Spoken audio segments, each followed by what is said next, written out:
Hey, John, we are starting the podcast right now. And this first podcast we are doing, I've got the pleasure of introducing my good friend, John Cabori.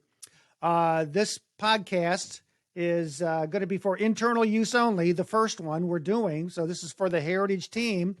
And John was just explaining to me the relationship with his mother and the King of Spain. John, would you just share with everybody because people need to hear this? Well, it's a little deeper than that, but basically, if you go to Toledo, Spain, and you go to the museum there, you can hear a passionate speech made by an individual who would have been considered my grandfather, speaking out against the fascist government of Franco back in the 30s, and he was eventually assassinated, but he was caught many times as he went through the country making these passionate speeches, and eventually they assassinated him.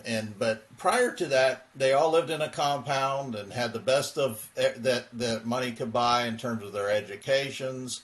You could see pictures of my mom with King Juan Carlos and their we all have kindergarten pictures in black and whites. You and I do, Bruce.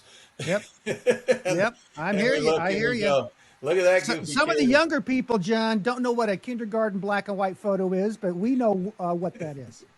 And so, to kind of shorten it up, I started looking at pictures one day, and I said, "Mom, here's Dad when he was in the Air Force." And I go, he was with King Juan Carlos and showing off the planes that he was working on." And then my mom said, "Well, here's a picture for you, my class picture when I was a child." And there she was in showing us that she went to school with Juan Wow. Carlos. Now, there's a longer story to that, but I'm going to leave it Yep. at that because Yep. I'm really excited to talk about grass because I just came from out in the field, and Bermuda is taking off everywhere in this town. In February, we had one of the warmest Februarys we've had on record, Yeah. and Yeah. it is just our ryegrass is needing to be cleaned out right now in the Sure. overseeded, and so there's a lot to say about the challenges we have, and I'm excited to answer some questions. And hopefully we can. I'll try to keep it short because I can be long-winded. So John, I'm going to share the screen here. So everybody knows John had sent me over a list of when I first invited John on the This is Turfgrass podcast. Um, John sent me over a list of questions, some of the key things going on. John, if it's okay, let's just go through these one by one. Is that okay? Um, we have, this is from John Cabori. This is going to be the update for March. And by the way, John, this is your first time, but it's not your last time. All right. Um,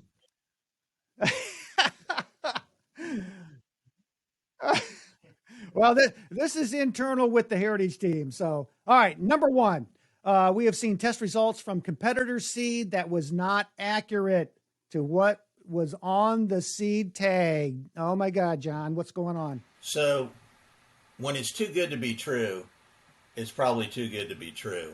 Yep. We consider ourselves both agronomically the best in the industry, but we also consider ourselves to be very competitive. And when we can't be as competitive as someone else, it's usually a couple things. It's usually they're purposely taking the price down to try to gain market share, Yep. or they're using an inferior product. That's right. Our valued partners were coming through the area. We visited one of my customers who had been buying seed from a competitor, and we asked them if we could test the seed that he got. Basically, he wanted 98, 85 quality common hold Bermuda. Okay. Simple stuff to test. And you took the step to ask if we could test his seed. Yeah, I didn't I even love touch. that. The customer himself pulled it out of the bag, put it into the bag we were sending off. I've never touched it myself, and it got sent off to a lab. Okay. And he was welcome. He welcomed it, and I said, "Look, I want to know if it's apples to apples," and it was not. Not only was Okay. it not really. Some things can be called, we'll get to this later, fall into a category called common. And but the basically 9885 is the highest quality we can get on common. Just for everybody who doesn't sell seed, John, what does 9885 mean? So 98% seed, pure seed. There's Yep. nothing else. That's just, if you take the 50 pounds, 98% of that is pure Mm-hmm. seed. And out of that, the second number is how much we know will germinate on average. Percent purity, percent germination. That's correct. And so 9585 is common is sold, and that's what it ended up being. That Mm, it wasn't even the level. It wasn't apples to apples. And then we determined what was in it, and it wasn't even the quality of level of common. wow. And there's reasons for that, Okay. because people try to get away. So, as long as it's close, the average person won't know. Yep. And a lot of times, guys are spraying roadsides or doing big projects, Sure. and they're trying to get away with things. But they were trying to hit a certain pricing point to Exactly. go into the market. Once we point this out to customers, because we want to know, because our partners want to know, John, there's no way this price could be what it is to the end user. Totally. And so, anyways, we found that to be the case. It's not the first time, by the ways, but Yep. if we suspect something, now we could have been aggressive and taken aggressive steps, but we did not want to put that customer in a bad position where And he could and what would possibly. an aggressive step be? An aggressive step was to bring it to the agriculture department's Okay. attention, have them cease and desist all sales, Okay. and they would be fined. Because the seed tag, the label is the law, right, John?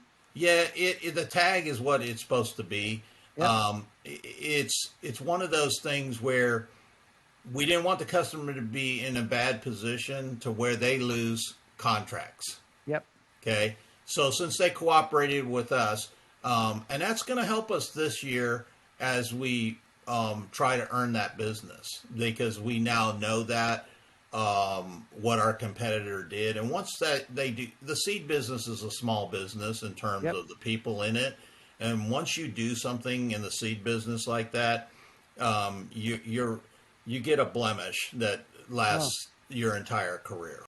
The people who do that have a blemish. I would also point out the trust factor with you and your customer has got to be going sky high. Well, vice versa. Test my stuff. Test our Yeah. stuff. Yeah. Tell me my tag wasn't right, and we'll make it right. You got it. Because but we know when our stuff is tested, it's what's Oh, in it. yeah. There have been known cases where there have been very big violations Oh, one in famous this one, John, very we all famous. know about. One Yeah, that's famous one with jail time, right? right, with jail time and things like that, where they actually falsified tags altogether. Oh, yeah. This was I don't know that this was intentionally done. That would have to be we'd have to test a lot of stuff, multiple lots, things like that, to see if it was purposely done. Yep. But if that were Well, the case, then there would be lawyers involved. And what we wanted to know is we just wanted to know if the customer was getting what they bought, what they for thought they. so the other seed sellers selling Bermuda grass, whether you're in the Texas area, Arizona, New Mexico, Florida, and now with our Heritage Landscape Group legacy partners, we could be talking California, some of the other legacy partners. What is your key takeaway from point number one? You need to use a reputable distributor like Okay. Heritage PPG, because we only partner with people who are ethical and do the right thing every time. We can't just do the right thing once in a while. We do the right thing every time. Now, John, we are on question number two. Tell me, why are Bermuda seed prices so high right now? What's going on? Well, Bermuda seed prices have been high. Well, they've been rising for several years. but like any crop, it's about the success of the crop and the demand. So we have a high demand. Okay. We have we've had some droughts of a. If you look at the history, Yep. all the way back into the '80s, basically, you'll see that drought has affected Bermuda production. Well, all crops for that matter, Sure. in many years, Sure. but Bermuda is no exception. We also have less availability of water to certain crops, or we have other crops being produced instead of Bermuda. Hey, So, what's the issue with the acreage going down on Bermuda with all these solar panels? What's the issue there? well, the the land, we have land being used for other purposes, and whoever Yep. pays the most wins. Okay. They, this, Economics, right, John? it's all about money. Yep. If you give me more, I'm not going to plant anything. It's a lot. It's a lot less inputs when I just let you put something like a cell tower or solar panels, um, or park a bunch of vehicles on there for that matter. I have heard, John, through Helen, our good friend of Arizona Seed, there's going to be quite a few acres in solar panels now that are out of production. Yeah, there's less being planted, and all of the environmental conditions that we deal with normally.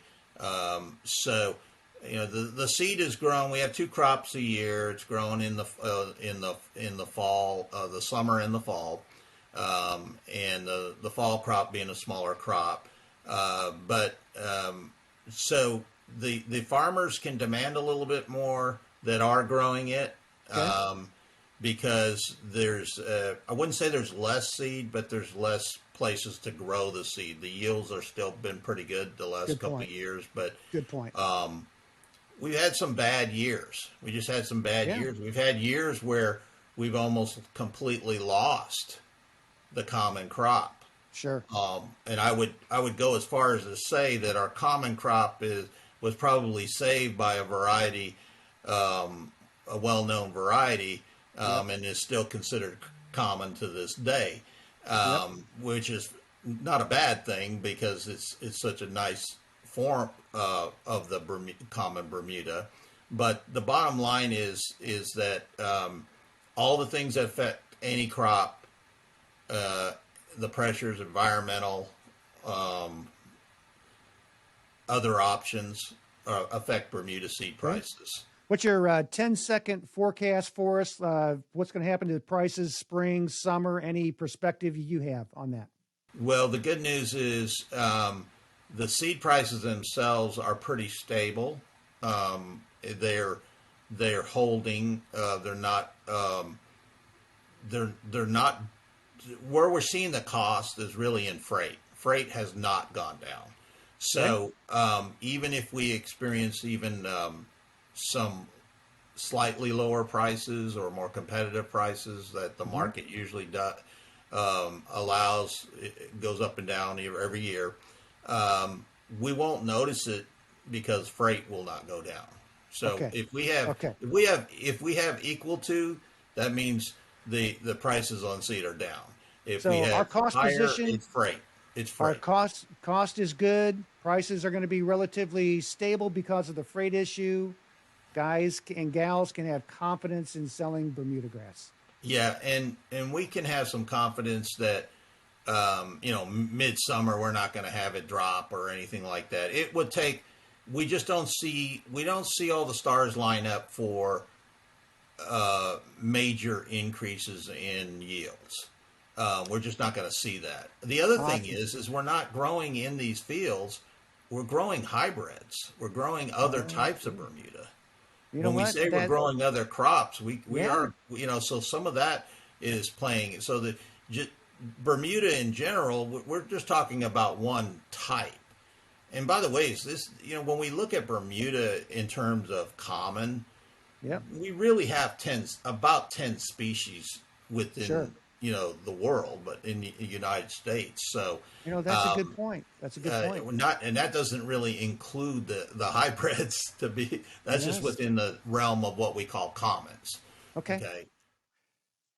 That leads us, John, into question 3. Give us the 2-minute John Cabori pitch. What's the advantage of planting improved Bermuda varieties? So number one, why the many of these improved Bermudas, they're basically improved commons, have been created so that we can have certain features, such as cold tolerance. Keep in mind, if you can have Bermuda go further north, colder climates, or tolerate colder temperatures, you have a real great feature in your Bermuda seed, your Bermuda variety. I believe we've got Bermuda growing on the Philadelphia Eagles Lincoln Field up in Philadelphia, Pennsylvania now, John. We have seen Bermuda as far as Canada on golf courses. Wow. Wow. And so you'll find it's hard to believe, but there are varieties that have developed with those features. The other thing is density, Okay. and texture determines whether I want to put it on a tee box. Yep. um, I want to put it on my sports field, or I want to integrate it and make my field look better, more Yeah. finer, and play better. Why would it play? There's a certain density. Commons in general are not dense and do not have these features. There's also some advantages from a disease standpoint of view, a mowing standpoint of view. I have, if I want something, when we look at the vegetative types, being able to seed into those with Yes. something that'll match the texture is important. As you're talking, I'm thinking about 3 or 4 more podcasts for you and me just on the topics you've been talking about: overseeding, density. Oh my gosh. There's so many benefits to improved Bermuda varieties. Let's keep moving on number 4. Why is Heritage in such a great position with regard to Bermuda seed this spring? Well, we work, you and I, in our purchasing. We work as a team. I have weaknesses and strengths. You have weaknesses and strengths. Our team has weaknesses and strengths, but because of our individual strengths, when we come together, we're able to negotiate for great pricing.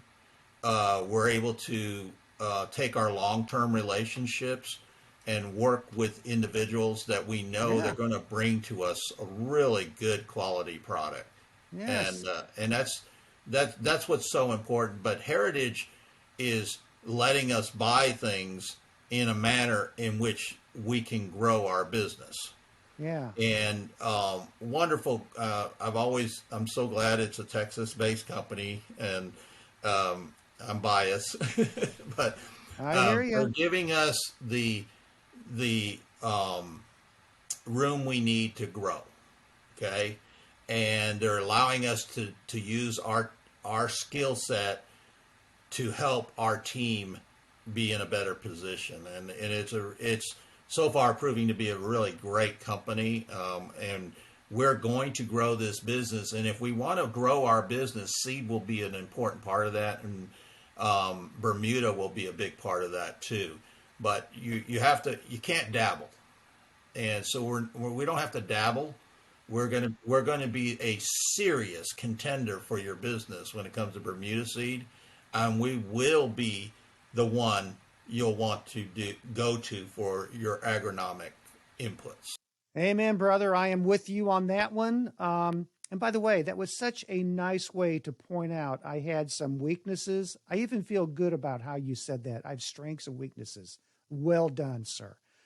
Next question. Are these Bermuda varieties stocked in our system?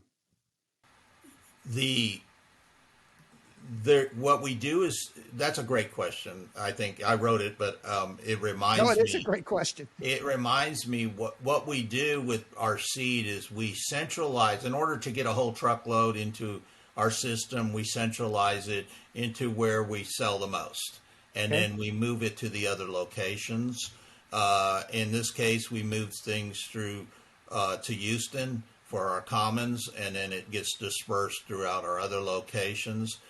We do stock Rio from Mountain View Seeds, Okay. which if anybody that doesn't know about Rio will be glad to learn about it.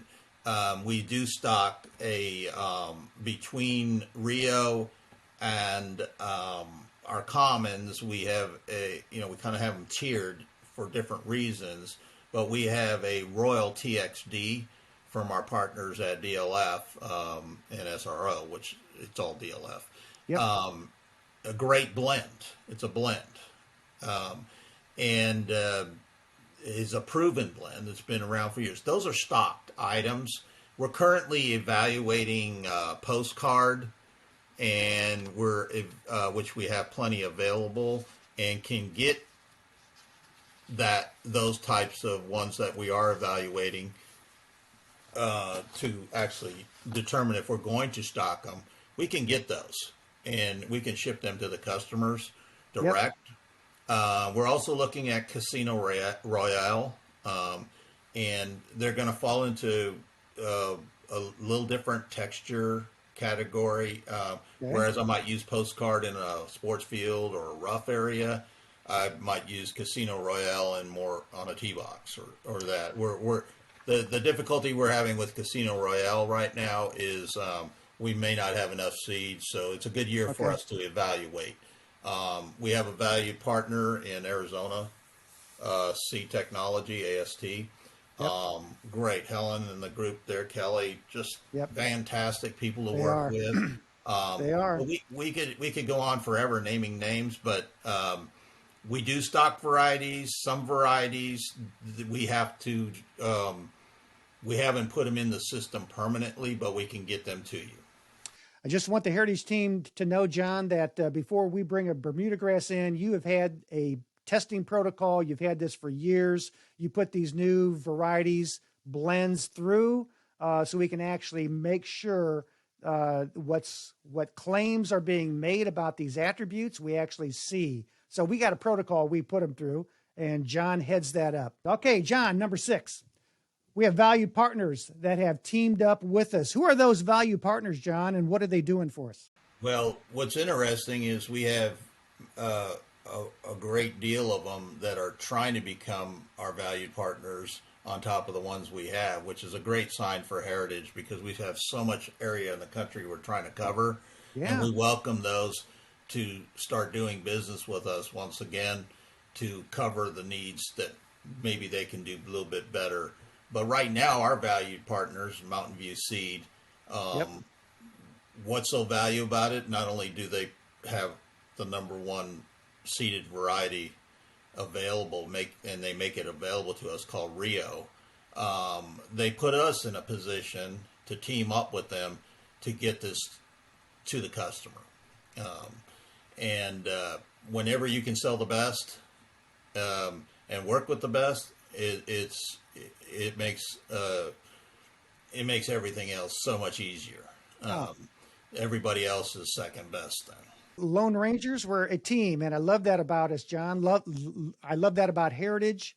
At the corporate office, one of the things I took a photo of that impressed me, it was right above one of the doors. One fight, one family.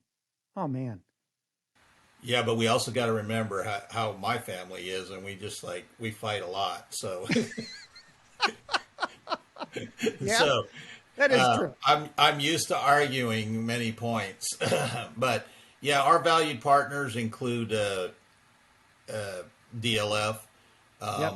They have been working with us on this Royal TXD, which was at one time called La Prima XD. But just in general, with the different varieties that they have made available, we have established new fields of all types Yeah. and gone in and renovated with the products and knowledge they provide us. Um, just working together to Yep. have such good products that differentiate in a really busy marketplace, um, it's truly a blessing. And I foresee us having many more partners Yeah. as we find demands for different types that prove themselves throughout the nation. You got it. For our heritage family, um, some might have known about DLF seed. Some might have known about SRO seed. Update us on what the situation is there. So DLF owns SRO. They own all Okay. pick seed. Um, Yep. the the it all falls under one umbrella, including their research. Now is all Okay. such. They used to be separate entities, SRO and DLF. They're now together. I will tell you, DLF is in an aggressive growth mode. Okay. And one of the reasons why, at least having some of this Bermuda to partner up with can keep us working together. I hope to work together on a large scale on all seed varieties with all of our partners.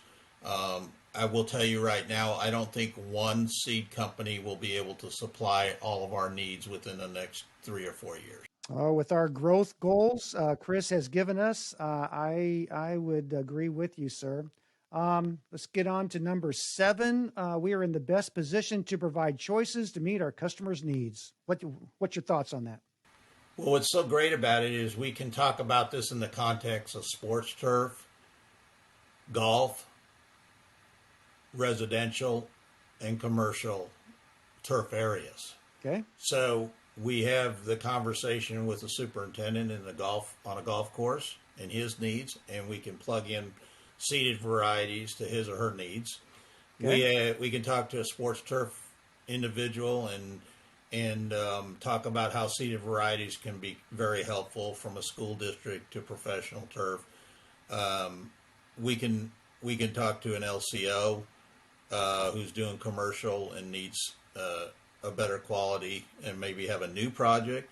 And we also work with hydroseeders who get uh, who come to us for choices, and Sure. we give them choices. What is the job? Are you doing a roadside, or are you doing some setbacks in the commercial setting, and it's a high end residential?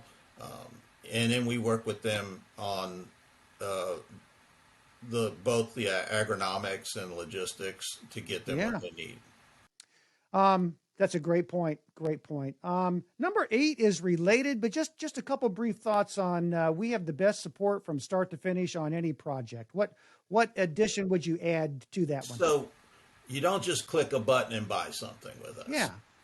Okay, with every bag of seed, every pail of seed, you get an agronomic expert, a valued partner that will hold your hand from the beginning to the end. If you want us and you just want to buy from us, that's fine. But the real reason why you want to buy from us and buy seed from us is you have a partner from every step, from the ground up, Yep. helping you make it a great experience from start to finish. Great point. John, we covered number 10, so let's finish with number 9. This one caught me just a little off guard. I want to hear where you're coming from. What do you mean not all commons are the same? What do you mean by that? So we know that there's at least 10 species of Bermuda, Okay. and commons can get lumped into a category. There is what we call common hold Bermuda, common unhold Bermuda, and it has a species name that many of us are familiar with. However, there are different types or different species that can be put in a bag and claim to be the same thing and even claim to have the same germination rate, but be very different in terms of texture, in terms of recommended rates. Why? Because these are used in pastures. Many of the Okay. commons that were developed were originally developed for pasture management, for forage purposes. Okay, and as a result, we have those types of pastures seeds, and they can be big. They can be very big or large. The texture is huge, um, and it doesn't make for a good turf grass. It's fine if you're feeding some cows out in the pasture, but they're in terms of what we need for turf grass and the density we need. There's different levels. So some of these commons could be pasture grasses, you're Well, yeah, saying? many of them are indeed, and they're just it is it's one of the mistakes we can make if we're not trying to get a common for turf grass. So what we do is we say we're not bringing in stuff for pastures. We can get those Yes. things, but that's not our purpose. Our purpose is to Yeah. focus on the lawn care professional, the golf professional, the sports turf professional, you know, the non-agricultural related needs. So there's general commons for just all kinds of things, including wide, coarse texture blades for feeding cattle. But we're focusing on the commons for turf grass. That's what you're saying. Right, and what that could be what the difference is. If you look at the different species, you'll find that they get planted at about 10 pounds per acre on a pasture, and that's the recommendation. We don't do Okay. that for turf. Turf is Okay. about 1 pound per thousand, and so generally speaking, the seed's so fine. We kind of stick with about a bag per acre as a rule of thumb because it's such a fine seed. But the knowing our partners know what we expect. We don't try to muddy the water in that respect. Now, there's perfectly good varieties that are better suited for pastures, Okay. even that fall under the common. They're perfect for pasture management in the low planting percentage, but they don't suit a turf grass density that we need. Okay. So, John, some of our listeners, viewers, may have seen a previous podcast when I was talking about the Turf Tech tool. It's our patented National Turfgrass Evaluation Program database that I built. In the Bermudagrass trials, I see all the new improved Bermuda grasses, and then I see Arizona Common. Tell us what Arizona Common is. Well, Arizona Common is really the original Bermuda grass as we know it. Okay. You know, or I don't know how far back you want me to go, but when we look at where Bermuda originated, we suspect it came from Africa, South Africa, Yep. and possibly places like India. If I had to guess, we probably had it in a couple of different places around the same time it started growing. And but originally, when I say that, we're probably looking at the 1700s or Okay. in the early 1800s. But it's not until the 1800s that we really see Bermuda uh, being classified and as common and Okay. being cultivated. And again, it starts pretty much as a pasture. Then it works its way. It's really not until, even though we had planted it from sprigs, it really wasn't until much later that we had sod. In fact, I had the pleasure of knowing the Reef Snyders who developed some of the original sod Oh, in this interesting. country, in the techniques. People thought they were nuts to try to roll out a carpet of grass, but Wow. but with Bermuda, most of it's grown in Arizona and the Imperial Valley of California, because we need those types of warm conditions to grow it in the summer and the fall. But I don't want to go too crazy into it because the history is literally about 3 hours long. Um, but you will never find common in a trial, an NTEP trial, because it is a pretty standard. It is the Okay. basic standard of Bermuda Okay. by definition. It's I can never pronounce it right. Catalan, dactylon, or something like that. Yes. Okay, Yes. dactylon. So that's the species, and it's the same Okay. species. So we are comparing all of the improved Bermuda grasses you've been talking about, like Rio. We are comparing those to the Arizona Common as a standard. Yes, that Okay. is that's the baseline, Okay. and the reason for that is because they are in fact improved commons, Okay. and so now the the plant breeders introduce through their techniques different germplasm for as they find key varieties that have certain features: cold Okay. tolerance, wear tolerance, disease tolerance, things like that, good density. Those are all what breeders look for, and they try to Okay. improve on those. And every once in a while, we get one like Riviera. We had Princess 77, then we had Riviera, and then we have Oh, yes. Yukon, and then we have what we have today, which is Rio, which is, Gotcha. and these seeded varieties are so good that they actually rate as equal to or higher than any of our vegetative varieties.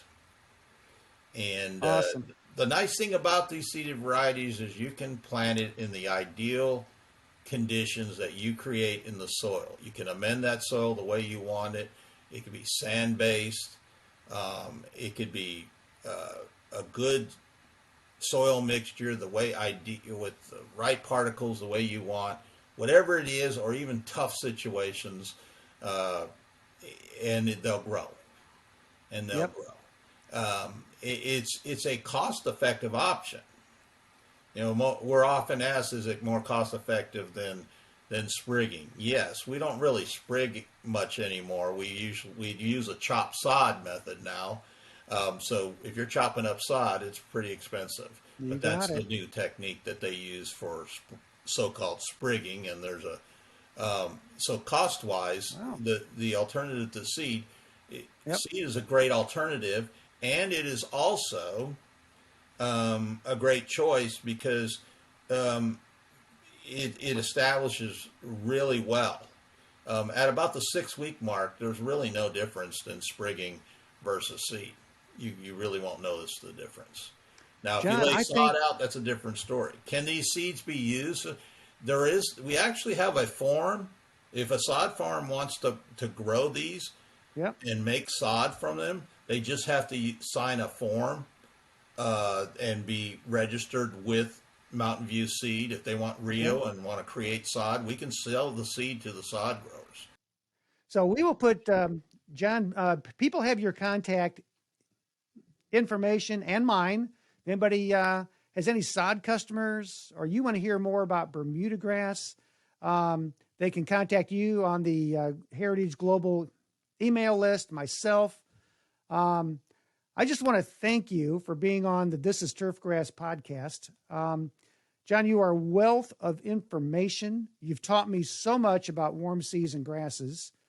Just so everybody knows, John Cabori is my go-to guy when it comes to Bermudas, all things warm season grass.